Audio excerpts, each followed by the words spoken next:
கீர்த்தி பகவான் பாபா நீதானையா.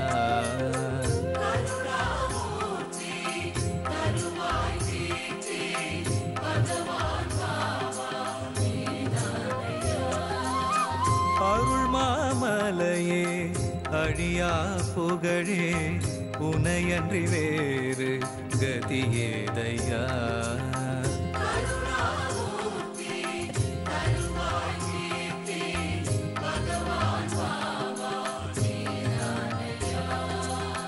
அடியார் வாழ்வில் தடை பல நீக்கும் ஸ்ரீ சாயிநாதன் நீதானையா.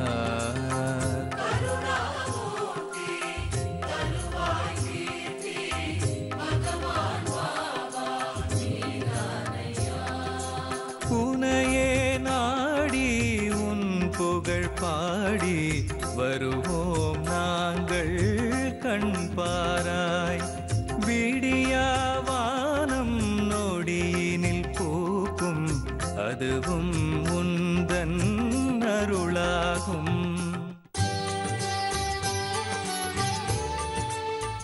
ஜீ தமிழ் தொலைக்காட்சி நேயர்களே அனைவருக்கும் என்னுடைய பணிவான அன்பான வணக்கங்கள். ஓம் சாய்ராம். சாய்நாதனுடைய அருள் இந்த நிகழ்ச்சியை பார்ப்பவர்கள் வீட்டிலே பெருகட்டும். சாய்நாதனுடைய நாமம் உங்களை காக்கட்டும். சாய்பாபாவுடைய ரூபம் உங்களை நோய் நொடிகளிலிருந்து காப்பாற்றட்டும் என்று சாய்நாதனை பிரார்த்தித்து இந்த வரம் தருவாய் இறைவா நிகழ்ச்சியிலே நாம் ஷீரடிநாதனுடைய அற்புதங்களை தொடர்ந்து பார்ப்போம். நாம் நேற்றைய தினம் பார்த்த ஒரு முக்கியமான நிகழ்ச்சி, இந்த எருண் ஷா பாபாவை தரிசனம் பண்ணிவிட்டு பாபா அன்னைக்கு கனவுல வந்து சொன்ன மாதிரி அந்த ஃபக்கீர்கிட்ட, அதாவது அந்த மதுஷாவிடம் ஒரு சாப்பாடும் கொஞ்சம் சாப்பாடு பேக்கெட்டும் ஒரு 200 ரூபாயும் கொடுத்தார் என்று முடித்தோம். ஒரு 6 மாதம் கழிச்சு இந்த எருண் ஷா அங்கே வந்தாச்சு, ஷீரடியிலேருந்து வந்தாச்சு. ஒரு 6 மாதம் கழித்து எருண் ஷா அவர் வீட்டில் இருக்கார். அப்போது ஒரு நாள் 2 சிறுவர்கள், நான் ஒரு 4 நாளாக இதை பற்றி நம்ம பேசிகிட்ருக்கோம். இந்த 2 சிறுவர்கள் யார் என்பதை உங்களுக்கு நினைவுபடுத்துகிறேன். இந்த ஜாக் வந்து இந்த 2 சிறுவர்கள்ட்ட, இந்த லக்ஷ்மண் குலாப் அப்படின்னு 2 பசங்கள்கிட்ட 700 ரூபா கொடுத்து அந்த மதுஷா கிட்ட கொடுன்னு நம்ம பேசினது உங்களுக்கு ஞாபகம் இருக்கும். அந்த பசங்க என்ன பண்ணாங்க, 500 ரூபாயை மட்டும் அந்த மதுஷாட்ட கொடுத்துட்டு 200 ரூபா அவங்க எடுத்துகிட்டு போயிட்டாங்கன்னு சொன்னோம். அதுக்கப்புறம் நடந்ததெல்லாம் உங்களுக்கு தெரியும். இந்த எருண் ஷாட்டை வந்து பாபா என்ன கனவில் வந்து சொல்லி அந்த ஃபக்கீர்ட்ட 200 ரூபா கொடுன்னு சொன்னது. இப்போது 6 மாதம் கழித்து இந்த தாசில்தார் எருண் ஷா வீட்டில் இருக்கார்.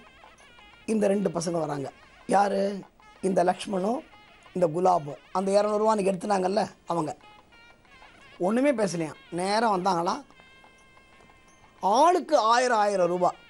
என்ன யோசிச்சு பாருங்கள், 2 பேரும் பசங்க தான், 2 பேரும் 1000 ரூபாயை, மொத்தம் 2000 ரூபாயை எருண் ஷா கையில் கொடுக்குறாங்க. கொடுத்துட்டு அவங்க பாட்டு போயிட்டே இருக்காங்களாம்.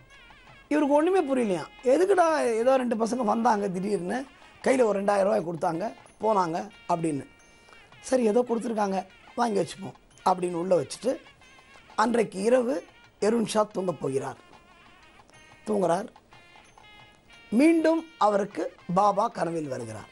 அன்றைக்கி ராத்திரி கனவில் வந்து, நீ வந்து நான் சொன்னபடி கேட்ட, நான் உன் கனவில் வந்து என்ன சொன்னேன், ஷீரடிக்கு குதிரையில் வான்னு சொன்னேன். அதே மாதிரி வந்த இந்த நீம்கான் அப்படின்ற இடத்துல ஒரு ஃபக்கீரை பார்ப்ப, ஒரு பிச்சைக்காரனை பார்ப்ப, அவன் கையில் கொஞ்சம் சாப்பாடும் 200 ரூபாயும் கொடுன்னு சொன்னேன். இதை நீ மறந்துருக்கலாம், ஆனால் நான் மறக்கலை.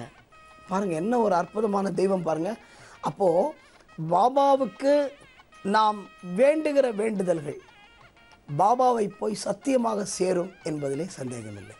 யாருமே அதில் சந்தேகமே வேண்டாம் உங்களுக்கு. நீங்கள் எந்த இடத்துல இருந்து நினச்சாலும் சரி, நீங்கள் உங்கள் வீட்டிலையே பாபா படத்தை வச்சு பாபாக்கிட்ட உங்களோட கோரிக்கையை சொன்னாலும் சரி, பாபாவுடைய கோவிலுக்கு சென்று அவருக்கு ஒரு நெய் விளக்கு போட்டு உங்களுடைய கோரிக்கையை சொன்னாலும் சரி, பாபாவுடைய உதியை வாங்கி நெற்றியில் இட்டுக்கொண்டு அவர்கிட்ட உங்கள் கோரிக்கையை சொன்னாலும் சரி, எந்த இடத்திலே இருந்து நீங்கள் உங்கள் கோரிக்கையை வைத்தாலும், உங்கள் பிரார்த்தனை செய்தாலும் கண்டிப்பாக அதை பாபா கேட்பார், கேட்டுக்கொண்டிருக்கிறார், இன்னும் கேட்பார் என்பதில் யாருக்கும் சந்தேகம் வேண்டாம். அப்போ பாருங்கள், இதில் முக்கியமான இன்னொரு முடிச்சு என்ன தெரியுமா? இதில் இப்போ பாபா யார்கிட்ட பணம் கொடுக்க சொன்னார்? பாபு சாஹேப் ஜாக்கிட்ட பணம் கொடுக்க சொன்னார் இல்லையா? இந்த பாபு சாஹேப் ஜாக்கிட்ட பணம் கொடுக்க சொன்னது இந்த 2 பசங்களுக்கு தெரியாது. ஆச்சா, நல்லா ஞாபகம் வச்சுக்கோங்க, நல்லா நோட் பண்ணிடுவாங்க. பாபா பணம் கொடுக்க சொன்னது யாருக்கு? மதுஷாக்கு 700 ரூபா கொடுக்க சொன்னார். அவர் யார் மூலமாக கொடுக்க சொன்னார்? தன்னுடைய பக்தர் பாபு சாஹேப் ஜாக் மூலம் கொடுக்க சொன்னார். அவ்வளோதான். இப்போது இந்த ஜாக் வந்து இந்த 700 ரூபாய் சில்லறையை மாற்றி 2 பசங்கள்கிட்ட கொடுத்தாரு இல்லையா? இப்போ பாருங்கள், இந்த பசங்களுக்கும் எருன் ஷாக்கும் சம்பந்தமே கிடையாது இல்லையா? நல்லா ஞாபகப்படுத்தி பாருங்கள். அவர் ஜாக் கொடுத்தது இந்த பசங்கள்கிட்ட. இந்த பசங்க 500 ரூபாயை அவர்கிட்ட கொடுத்துட்டு 200 ரூபாயை அவங்க அடிச்சிட்டாங்க. இந்த 200 ரூபாயை அடித்தது பாபு சாஹேப் ஜாக்குக்கு தெரியாது, ஆனால் பாபாவுக்கு தெரியும். மதுஷாக்கு தெரியாது, இந்த எருன் ஷா தாசில்தாருக்கும் தெரியாது.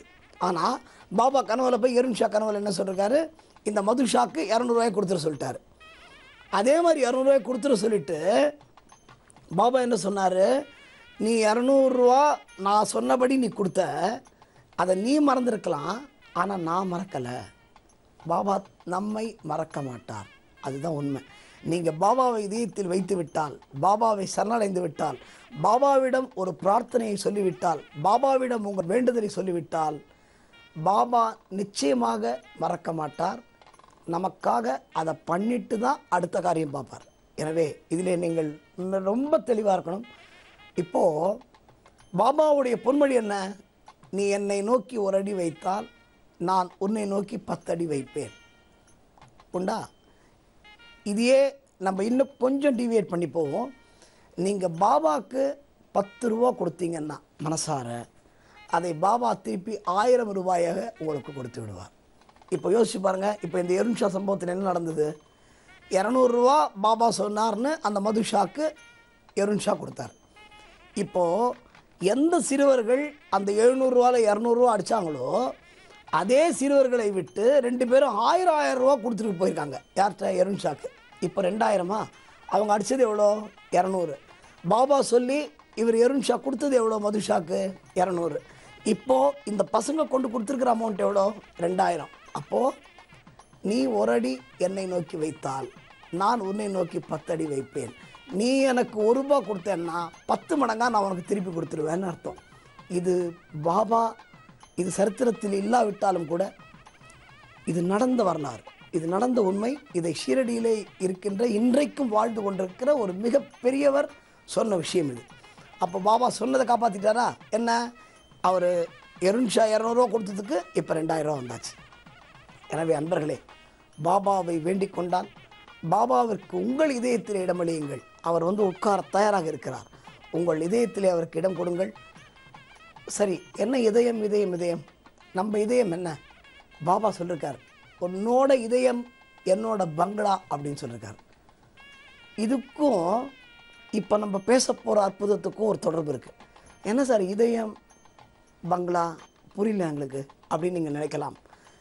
இந்த புதிருக்கு நாம் நாளை விடை காணுவோம். ஓம் சாய்ராம். ஸ்ரீ குருபியோ நமக. ஓம் காஞ்சி வாசாய வித்மகே சாந்த ரூபாய தீமகி தன்னோ சந்திரசேகரேந்திர பிரச்சோதியாத். ஜீ தமிழ் தொலைக்காட்சி நேயர்கள் அனைவருக்கும் பி சுவாமிநாதனின் இனிய காலை வணக்கம். தெய்வத்தின் குரல் நிகழ்ச்சியில் நேற்றைய தினம் நம்ம சந்தானாராமன் அப்படிங்கிறவரது நிகழ்வை நம்ம பார்த்துட்டுருக்கோம். இந்த சந்தானாராமன் மகா சுவாமிகளை தரிசனம் பண்ணணுங்கிறதுக்காக காஞ்சி ஸ்ரீமடத்துக்கு வந்திருக்கார்.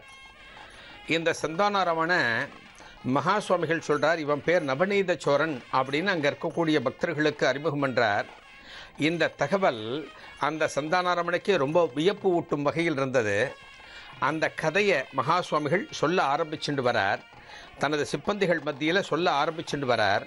இந்த பையன் என்ன பண்ணினா, இந்த சந்தானாராமன் இப்போ கூட இருக்கிற பசங்க அத்தனை பேரும் வித்தியாசமாக வடை போண்டா பஜ்ஜின்னு சாப்பிடும்போது இவ ஆற்றுல மட்டும் வெறும் சாம்பார் ரசம் மோர் மட்டும் கொடுத்துருந்தா இவனுக்கு நாக்கு தவிச்சு போச்சு. இந்த பொருட்களை தானும் வாங்கி சாப்பிடணும்னு ஆசைப்பட்டான். ஆனால் கையில் காசு கிடையாது. அப்போ தான் என்ன பண்ணினா, ஒரு திட்டத்தை தீட்டினா, பரவாயில்ல, இது தப்பா இருக்கிற மாதிரி தெரியுது, ஆனாலும் செய்யலாம் அப்படின்னு தைரியமா இறங்கினா என்ன காரியம் அப்படின்னா, இவ அப்பா ராத்திரி அவ கிரகத்துக்கு வந்த பிறகு அவர் சட்டையை கட்டி மாட்டிட்டு போயிடுவார். அந்த சட்டையில் காசு வச்சுருப்பார்.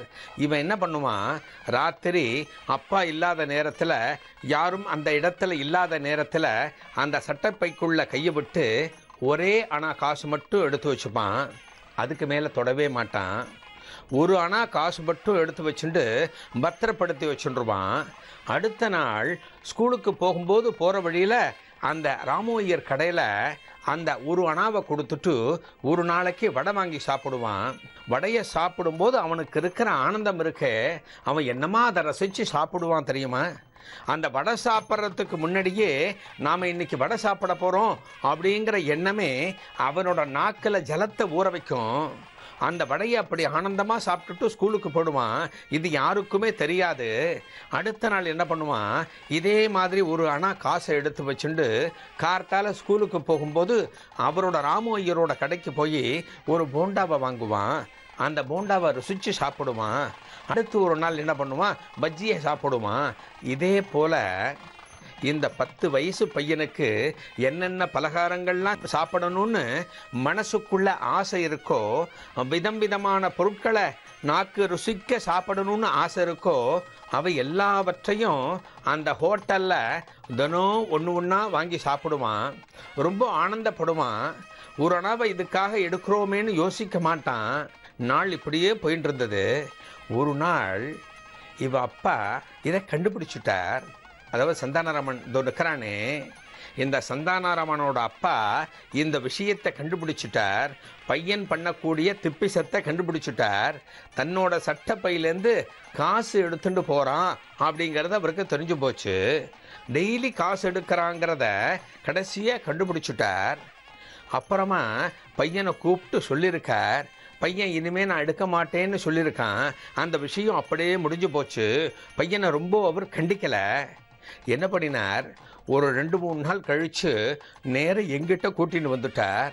எங்கள் மடத்துக்கே சந்தானராமனை அவள் அப்பா அம்மா கூட்டிகிட்டு வந்துட்டா.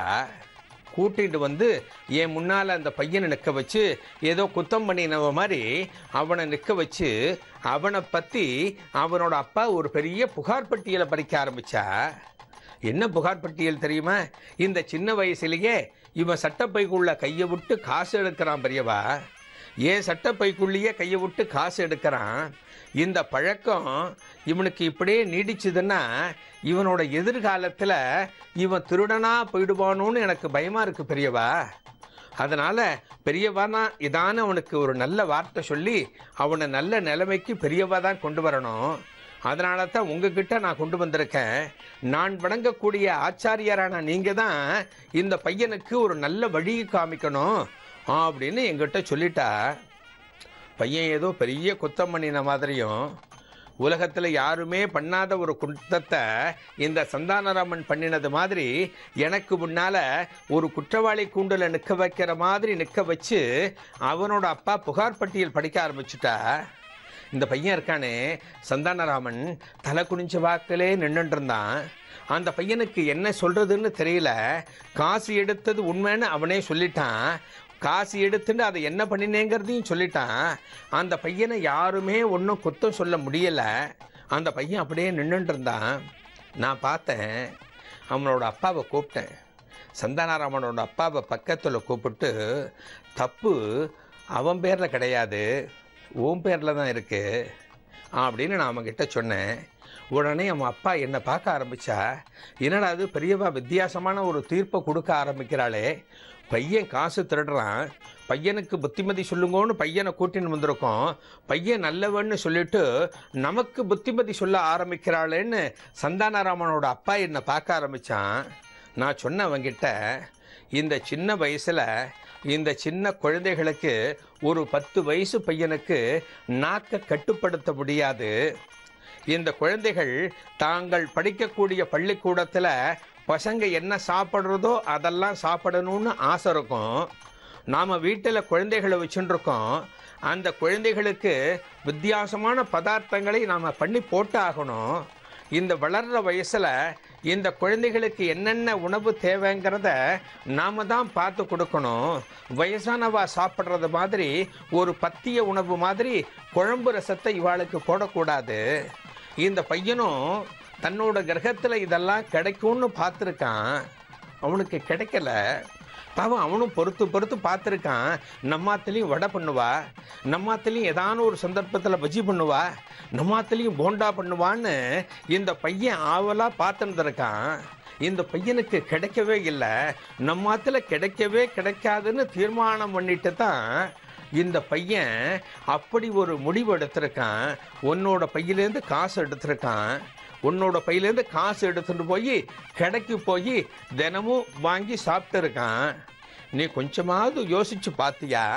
இப்படி ஒரு பையனை வச்சுட்டு நாம் எதுவும் பண்ணாமல் இருக்கோமே அப்படின்னு நீயோ உன்னோட பத்தினியோ யோசிச்சு பார்த்துருக்கேடா அப்படின்னு சொல்லிட்டு மகா சுவாமிகள் அடுத்து ஒரு விஷயத்தை சந்தானராமனோட தகப்பனாருக்கு சொல்கிறார். அது சந்தானராமனோட தகப்பனாருக்கு மட்டும் கிடையாது, இன்னைக்கு இருக்கக்கூடிய அனைத்து தகப்பனார்களுக்கும் அனைத்து தாயார்களுக்கும் சொல்லக்கூடிய ஒரு அட்வைஸாக, ஒரு அறிவுரையாக மகா சுவாமிகள் ஒரு விஷயத்தை சொன்னார். அந்த சுவாரஸ்யமான செய்தி என்ன அப்படிங்கிறத நாளைய தெய்வத்தின் குரல் நிகழ்ச்சியில் பார்க்கலாம். நன்றி, வணக்கம்.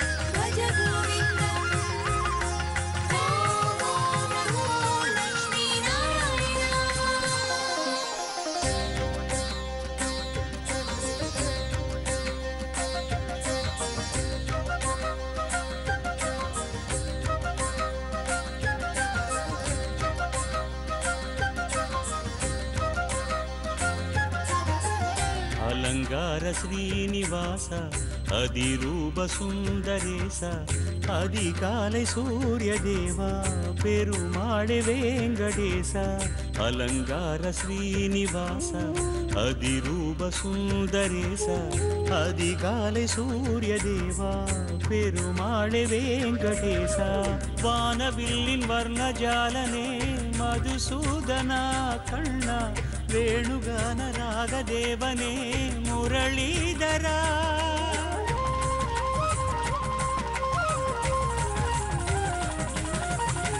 வானவில்லின் வர்ணஜாலனே மதுசூதனா கண்ணா வேணுகான ராகதேவனே முரளீதரா திருப்பதி ஏழுமலையில் எழில்மிகும் வெள்ளி நிலவில் பொழிந்திடும் கீதமழையில் மலர்ந்திடும் பாரிஜாத பூவில் அலங்கார ஸ்ரீனிவாச அதிரூப சுந்தரேச அதிகாலை சூரிய தேவா பெருமாளே வேங்கடேசா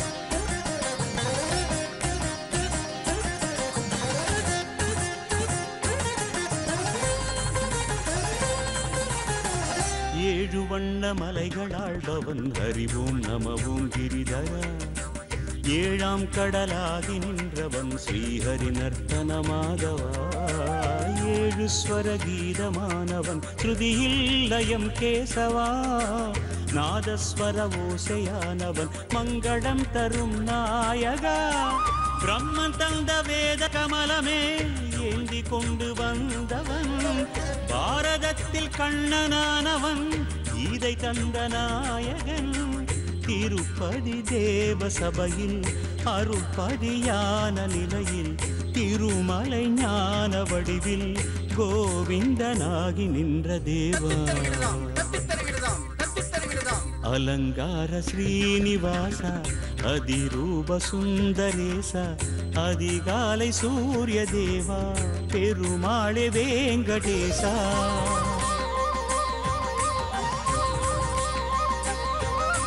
ஜெய கோவிந்தம்